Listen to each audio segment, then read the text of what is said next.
नमस्कार मित्रांनो. मिथुन राशीचा पती आणि सिंह राशीची पत्नी जर का वैवाहिक सहजीवनामध्ये असतील तर त्या दोघांमध्ये घटस्फोट होण्याची कारणं किंवा शक्यता कशा प्रकारची असू शकेल? अशी कोणती कारणं आहेत ज्यावरती लक्ष देणं आवश्यक आहे? अशी कोणती कारणं ज्यावरती काम करणं आवश्यक आहे? दोघांचं संपूर्ण व्यक्तिमत्व हे नेमकं कशा प्रकारचं असतं? या सर्व संदर्भातली खुलासेवर चर्चा आपण या व्हिडिओमध्ये करणार आहोत. घटस्फोट किंवा डिवोर्स ही काही एखादी घटना नाही की जी एका दिवसामध्ये घडून येते.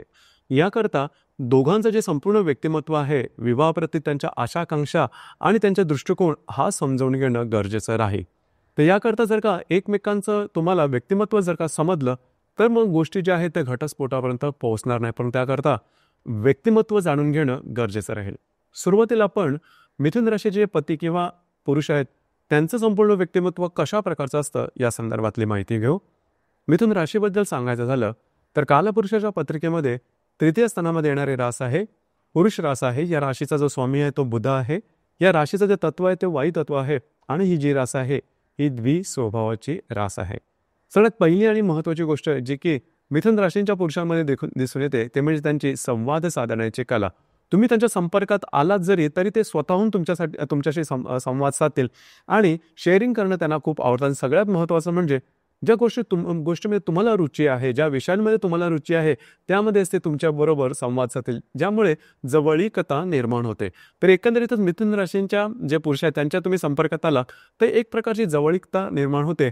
सगळ्यात महत्त्वाचं म्हणजे यांचं जे आकलनशक्ती ग्रहणशक्ती खूप चांगली असतेच आणि त्याबरोबर यांच्यामध्ये थोडासा प्रत्येक गोष्टीबद्दल थोडेसे प्रश्न असतात आणि ही गोष्ट जी लहानपणापासून असतात थोडेसे चिकित्सक असतात त्यामुळे बऱ्याच विषयांची माहिती यांच्याकडे खूप चांगल्या प्रकारची असते. त्या जोडीला यांचं राहणीमानसुद्धा व्यवस्थित असतं. आधुनिक राहणीमान यांना आवडतं आणि राहणीमानाबद्दल सांगायचं झालं तर राहणीमानसुद्धा यांचं थोडंसं बदलत असतं. मिथुन राशीबद्दल सगळ्यात महत्त्वाची गोष्ट म्हणजे एकच तत्व यांच्याकडे स्थिर असतं ते म्हणजे अस्थिरता.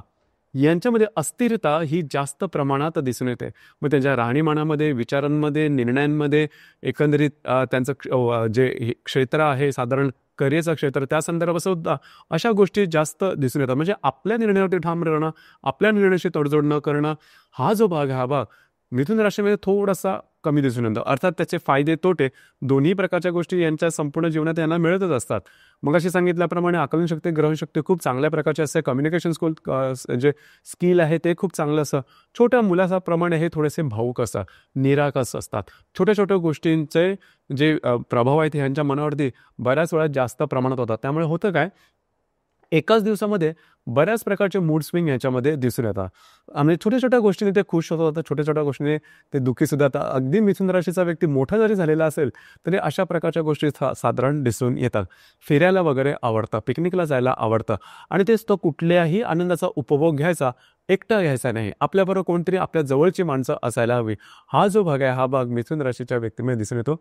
आणखीन एक महत्त्वाची गोष्ट की ज्यावर काम करणं गरजेचं आहे ते म्हणजे निर्णय क्षमता. मिथुन राशीच्या व्यक्ती आहेत त्यांच्यामध्ये निर्णय क्षमता ही थोडीशी कमी असते.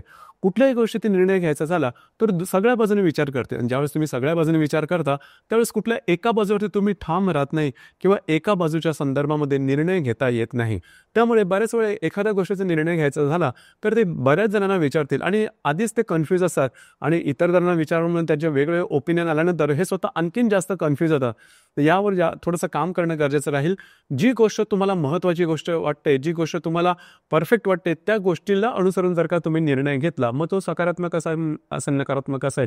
आणि महत्त्वाचं म्हणजे तुम्ही घेतलेल्या निर्णयाची संपूर्ण जबाबदारी जर का तुम्ही घेत असाल तर अर्थातच तुमच्या राशीला म्हणजे कुणीही अडवू शकत नाही, कारण बौद्धिकदृष्ट्या तुमची रास चांगली असतेच. जर निर्णय क्षमता झाली तर बऱ्याचशा गोष्टी ह्या तुमच्या अपेक्षेप्रमाणे होऊ शकतील. त्यानंतर दुसरी महत्त्वाची गोष्ट म्हणजे शारीरिक मेहनतीची कामं ही त्यांना जमत नाही म्हणा किंवा त्यामुळे ते लवकर थकतात, मलूल होतात, थकून जातात. या गोष्टीवर थोडंसं लक्ष देणं गरजेचं राहील, कारण जास्त शारीरिक मेहनतीची कामं समोर आली की ते थोडेसे श्रिंक होतात, थोडेसे स्वतःला मागे खेचतात. तर ह्या संदर्भात थोडीशी काळजी घेणं गरजेचं आहे. कॉन्फिडन्स आणि शारीरिक मेहनत ही गोष्ट जर का तुम्ही व्यवस्थित जीवनामध्ये आणली तर अर्थातच मिथुन राशीच्या ज्या व्यक्ती आहेत त्या पुढे जाऊ शकतात. याचप्रमाणे कम्युनिकेशन स्किल यांचं खूप चांगलं असतं त्यामुळे, आणि बौद्धिक क्षेत्र सुद्धा खूप चांगलं, त्यामुळे फायनान्स, एज्युकेशन, मार्केटिंग किंवा तशा प्रकारची कारकुनी स्वरूपाची जी कामं आहेत ती अगदी व्यवस्थितपणे करू शकतात. भाषेवरती प्रभुत्व चांगलं असतं, वेगवेगळ्या प्रकारच्या भाषा यांना ज्ञात असतात आणि त्यावर त्यांचं कमांड सुद्धा खूप चांगल्या प्रकारचं असतं. तर एकंदरीत नातं जपणं किंवा थोडंसं एन्जॉईंग मेंटॅलिटी वगैरे म्हणतो तो प्रकार यांच्यामध्ये दिसून येतो. हॅपी गो लकी पर्सनॅलिटी यांच्यामध्ये दिसून येते, परंतु थोडंसं डिसिप्लिन नेचर येणं गरजेचं आहे. याचप्रमाणे तसं पाहिलं तर मिथुन राशीमध्ये एकंदरीत 3 नक्षत्र आहेत: मृग, आद्रा आणि पुनर्वसू. पैकी मृग नक्षत्राचे जे पुरुष असतात यांचं बौद्धिक अतिशय चांगलं असतं, लेखन वाचनाची आवड यांच्यामध्ये खूप चांगल्या प्रकारचे दिसून येते. दुसरी महत्त्वाची गोष्ट म्हणजे प्रचंड दक्ष असतात, अलर्ट असतात. छोट्या छोट्या गोष्टी चिकित्सकपणे विचार करणं आणि त्यावरती निर्णय घेणं हा भाग यांच्यामध्ये दिसून येतो, परंतु शारीरिकदृष्ट्या थोडेसे वीक असतात. छोट्या मोठ्या गोष्टींनी लवकर थकून जातात किंवा छोट्या मोठ्या आजारांनी सुद्धा ते लवकर त्रस्त होतात. तर या गोष्टीकडे थोडंसं फिटनेसकडे लक्ष देणं गरजेचं राहील.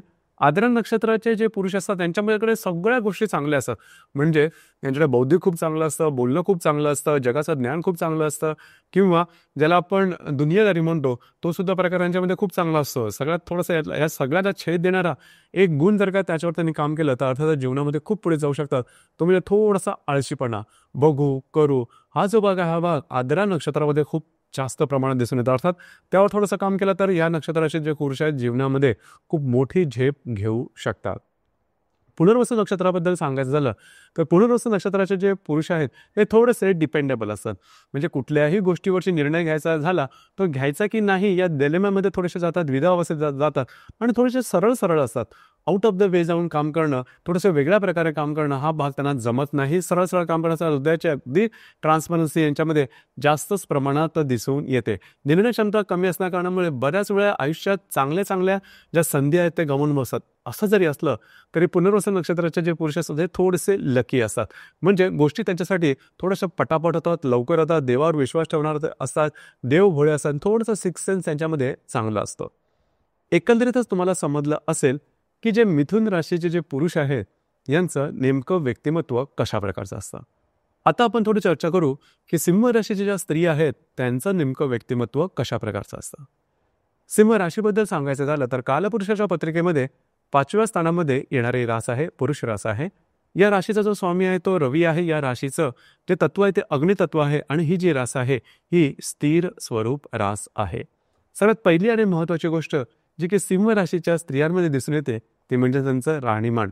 अगदी राजेशाही अशा प्रकारचा यांचा थाट दिसून येतो.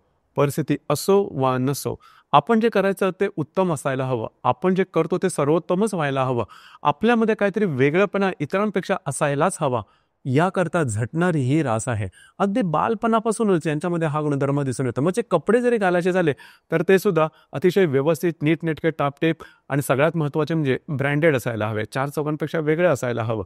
यांचं बोलणं सुद्धा नेमकं बोलतील, विषयाला धरून बोलतील, म्हणजे स्त्री असून सुद्धा मितभाषी बोलतील, पण त्यांच्या बोलण्या वागण्यामध्ये एक प्रकारचा तुम्हाला दरारा दिसेल, एक प्रकारची तुम्हाला ऐट दिसेल. ही जी ऐट आहे ही ऐट सिंह राशीच्या स्त्रियांमध्ये खास करून दिसून येते. एक ज्याला आपण ॲटिट्यूड म्हणतो तो दिसून येतो, परंतु हा ॲटिट्यूड निगेटिव्ह नसतो, स्वतःचा कॉन्फिडन्स असतो, संपूर्णपणे आत्मविश्वासावरती पुढे जाणारी ही स्त्री आहे. आणि यांचे त्या संदर्भातले स्वप्नसुद्धा खूप मोठे असतात, म्हणजे भव्य दिव्य असतात, लार्जर दॅन लाईफ असतात. म्हणजेच ऊंचे लोक ऊंची पसंत ज्याला आपण म्हणतो तो भाग सिंह राशीच्या स्त्रियांमध्ये दिसून येतो. ही गोष्ट ती स्वतःच्या बाबतीत सुद्धा विचार करतात आणि आपला जो वैवाहिक जोडीदार आहे, इथे जसं आपण विचार करतोय की मिथुन राशीचा, तर मिथुन राशीचा त्यांचा जो वैवाहिक जोडीदार त्यांनी सुद्धा म्हणजे सिंह राशीच्या स्त्रीच्या 2 पावले पुढे असायला हवं अशी त्यांची कायम अपेक्षा असते. म्हणजे आपला जोडीदार सुद्धा आपल्यासारखाच असावा किंवा अपेक्षा थोडा जास्त असावा पुरुष तत्व या उल्लेखाने. तर हा जो भाग आहे हा भाग सिंह राशीच्या स्त्रियांमध्ये जास्तच प्रमाणात दिसून येतो. अर्थात त्यांची वाणी असते, ही वाणी थोडी कधी कधी तिखट असू शकते. मुद्द्याला धरून बोलणं, न्यायाला धरून बोलणं आणि कुठल्याही प्रकारची एखाद्याबद्दलची हे न करता जे काय ते थेट बोलणं हा प्रकार सिंह राशीच्या स्त्रियांमध्ये दिसून येतो. त्यामुळे कधी कधी यांचं बोलणं हे थोडंसं तिखट, बोचरं वाटू शकेल, परंतु जे काय बोलतील ते सत्य बोलतील. दुसरी महत्त्वाची गोष्ट म्हणजे चूक जर की यांच्याकडून जरी झालेली असेल तरी ते स्वतःची चूक मान्य करायला तयार असतो. मनाचा जो मोठेपणा आहे हा मोठेपणा सिंह राशीच्या स्त्रियांमध्ये खूप चांगल्या प्रकारचा दिसून येतो. थोड्याशा हट्टी असतात, आपल्या मतावर ठाम राहणं, आपल्या मताशी तडजोड न करणं. आणि दुसरी महत्त्वाची गोष्ट म्हणजे स्त्री सिंह राशीची असली तर तिला नुसते स्त्रीमधून कमी लेखू नका. लक्षात घ्या, तसं जर का तुम्ही कमी केलं तर खूप मोठी चूक करता आहात. म्हणजे स्त्री म्हणजे काही थोडंसं कमी आहे, थोडंसं बॅकफुटला जाऊन विचार करणं, हा भाग सिंह राशीच्या स्त्रियांमध्ये दिसून येतं. हिरहिरीने आपलं मत मांडणं आणि जे काय आहे ते करून दाखवणं, स्वतःच्या हिमतीवर करणं, सेल्फ डिपेंडन्सी ज्याला आपण म्हणतो, स्वतःच्या हिमतीवरती पुढे जाण्याची जी वृत्ती आहे ती सिंह राशीच्या स्त्रियांमध्ये अतिशय चांगल्या प्रकारे दिसून येतो. आणि लिडरशिप क्वालिटीज खूप चांगली असते. म्हणजेच यांना जबाबदारी घेऊन ती पूर्ण करून दाखवण्याची खुमखुमी यांच्यामध्ये जबरदस्त असतात आणि ते पूर्णसुद्धा करून दाखवतात.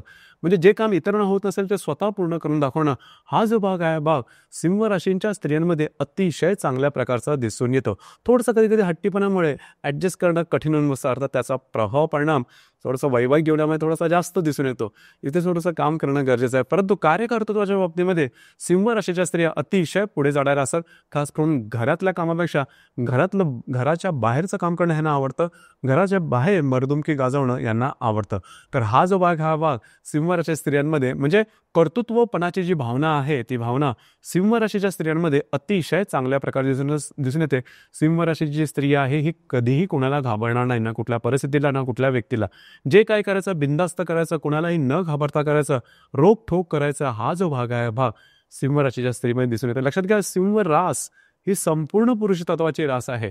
म्हणजेच एक प्रकारे पुरुष तत्व तुम्ही स्त्रीमध्ये बघू शकता आणि तिला कधीही चुकूनही कमी लेखण्याची चूक करू नका, ती तुम्हाला महागात पडू शकते.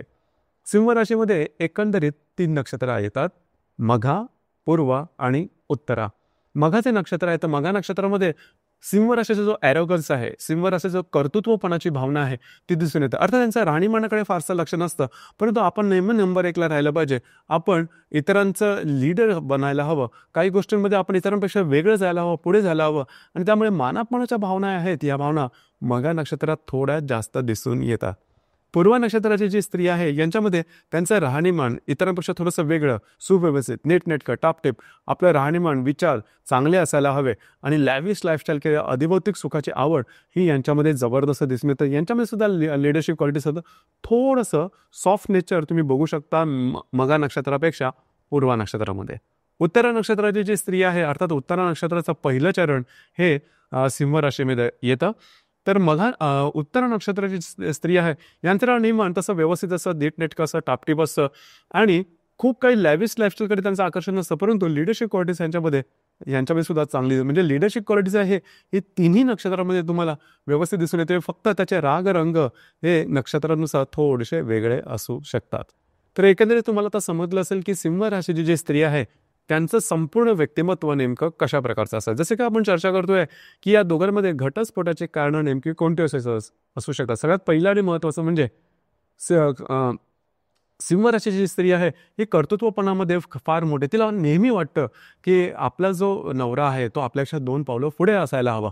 ही गोष्ट कधी कधी मिथुन राशीच्या पुरुषांना जमत नाही किंवा त्यांच्याकडून तेवढ्या प्रमाणात होत नाही. अर्थात मुळातच म्हणजे मिथुन राशीचे जे पुरुष असतात हे थोडेसे हॅपी गोलकी असतात, कंटेंट असतात, आहे त्या परिस्थितीमध्ये समाधान मानणारे असतात, आहे त्या परिस्थितीमध्ये समाधान न मानता परिस्थितीचा भेद करून पुढे जाण्याची जी वृत्ती आहे ती सिंह राशीमध्ये दिसून येते आणि त्यामुळे त्यांच्यामध्ये क्लॅशेस वगैरे होऊ शकतात. दुसरी गोष्ट म्हणजे आर्थिक संदर्भात लक्षात घ्या, सिंह राशीची स्त्री आहे ही सुद्धा चांगली करे, कमावली सुद्धा, कारण खर्च सुद्धा जास्त प्रमाणात होता त्याच्याकडून. आता मिथुन राशीच्या पुरुषांमध्ये ही बाब म्हणजे इन्कमच्या प्रती तेवढी जोरदारपणे दिसून येत नाही. याकडे थोडं लक्ष देणं गरजेचं आहे. डिसिप्लिनपणा किंवा शब्दाची किंमत ही सिंह राशीला जबरदस्त माहिती आहे. तर लक्षात घ्या, सिंह राशीच्या स्त्रीने एकदा किंवा सिंह राशीच्या कुठल्याही व्यक्तीने जर का तुम्हाला एखादा शब्द दिला तर तो संपूर्णपणे पाळतील, कुठल्याही परिस्थितीत पाळतील. हा भाग आहे तो भाग मिथुन राशीच्या व्यक्तीमध्ये दिसून येत नाही. याच्यामुळे सुद्धा क्लॅशेस होऊ शकतात. आणि दुसरी महत्त्वाची गोष्ट म्हणजे ॲरोगन्सी ही थोडीशी सिंह राशीच्या स्त्रियांमध्ये दिसून येते. दर दिवशी उठून जर का तुमचा अपमान होत असेल, छोट्या छोट्या गोष्टीवरून जर का तुम्हाला लेक्चर ऐकावं लागत असेल तर कुठल्याही पुरुषाला ते तसं आवडत नाही. हाच प्रकार मिथुन राशीच्या पुरुषांमध्ये दिसून येतो. आणि मिथुन राशी ही तशी पाहिली तर थोडीशी डेलिकेट आहे. मगाशी सांगितल्याप्रमाणे लहान मुलांप्रमाणे त्यांचा थोडासा स्वभाव असतो. तर दर दिवशी जर का ह्या गोष्टी अशा प्रकारे अनुभव आला तरी गोष्टी टोकाच्या होऊ शकतात. दुसरी गोष्ट म्हणजे लैंगिक आकर्षण. लक्षात घ्या, लैंगिक आकर्षण हे मिथुन राशीमध्ये सुद्धा चांगलं असतं आणि सिंह राशीमध्ये ते थोडंसं जळजळीत असतं. यामुळे सुद्धा वैवाहिक जीवनामध्ये त्रास होऊ शकतात किंवा गोष्टी टोकाच्या होऊ शकतात. या गोष्टीकडे थोडंसं लक्ष देणं गरजेचं राहील. याचप्रमाणे थोडंसं संततीच्या संदर्भातला मुद्दासुद्धा महत्त्वपूर्ण राहतो. म्हणजे संतती न झाली तरीसुद्धा गोष्टी थोड्याशा टोकाच्या होऊ शकतात. परंतु सगळ्यात बॉटम लाईन या दोन्ही राशीच्या जे पती-पत्नी यामध्ये हेच आहे, की तुम्हाला तुमचे जे स्वभाव आहेत ते पूर्णपणे वेगळे आहेत. त्याच्यामध्ये जर काही ॲडजस्टमेंट झाली, तर पुढच्या बऱ्याचशा गोष्टी सहज सोप्या होतील आणि गोष्टी डिव्होर्सपर्यंत जाणार नाही, घटस्फोटापर्यंत जाणार नाहीत. आपले या संदर्भातले विचार काय आहेत? आपली मतं काय आहेत? खाली कमेंट बॉक्समध्ये नक्की कमेंट करा. धन्यवाद.